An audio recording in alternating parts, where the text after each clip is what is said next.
या अय्युहल्लज़ीना आमनू, ऐ ईमान वालो, इदा नकहतुमुल मुमिनात, जब तुम किसी मोमिना औरत से निकाह करो, सुम्मा तल्लक़तुमूहुन्ना, फिर तुम तलाक दे दो, मिन क़ब्ल अन तमस्सूहुन्ना, छूने से पहले, फ़मा लकुम अलैहिन्ना मिन इद्दा, तो उनकी कोई इद्दत नहीं और कोई रुजू नहीं। और बाकी हर सूरत में इद्दत भी है, रुजू भी है, दो रुजू है, और दोनों रुजू के इख्तियार नहीं किया, इस्तेमाल नहीं किया तो 2 मरतबा अक़्द जदीद सानी और सालिस है।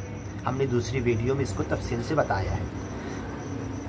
फ़मा लकुम अलैहिन्ना इद्दा, तो छूने से पहले तलाक देने वाले मर्द और औरत के लिए कोई इद्दत नहीं, दोनों अपने अपने रास्ते चले जाएं, कोई रुजू नहीं और कोई अक़्द जदीद सानी और सालिस नहीं। फ़ला तअदुलूहुन्ना अन यनकिहना अज़वाजहुन्ना, इस आयत पर अमल नहीं, रुजू पर अमल नहीं, और इस आयत पर सूरह बकरा की अक़्द जदीद सानी और सालिस वाले पर अमल नहीं। और ऐसी दूसरी कोई सूरत नहीं है जो इन 2 रुजू के हक़ पर या फ़ला तअदुलूहुन्ना अन यनकिहना अज़वाजहुन्ना इस आयत पर अमल से किसी को रोक सके। ऐसी और कोई सूरत कुरान ने या मोहम्मद पैगम्बर ने या सहाबा ने या तबा ताबईन ने बयान नहीं की कहीं पर भी।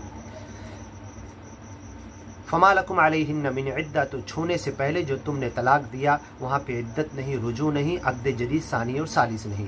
फ़मत्तिऊहुन्ना, तुम उन्हें कुछ फ़ायदे का सामान दे दो भले तरीके पर इज़्ज़त के साथ। वसर्रिहूहुन्ना सराहन जमीला, और मुकम्मल तौर पर उनको आज़ाद कर दो, रुखसत कर दो। या अय्युहन नबी, ऐ नबी सल्लल्लाहु अलैहि वसल्लम, इन्ना अहललना लका अज़वाजका, हमने तुम्हारे लिए तुम्हारी बीवियाँ हलाल की, अल्लाती आतैत उजूरहुन्ना, जिनका महर तुमने अदा कर दिया, वमा मलकत यमीनुक, और जो कुछ तुम्हारे सीधे हाथ से तुम मिल के यमीन के तौर पे ख़रीद के लाए, ग़ुलाम लड़कियां जिनको तुमने ख़रीदा, मिल के यमीन कहा जाता था उनको, वो तुम्हारी बीवियों के जैसे तुम रख सकते हो।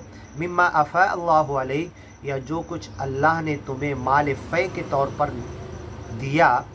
व बनाती अम्मिका, और तुम्हारी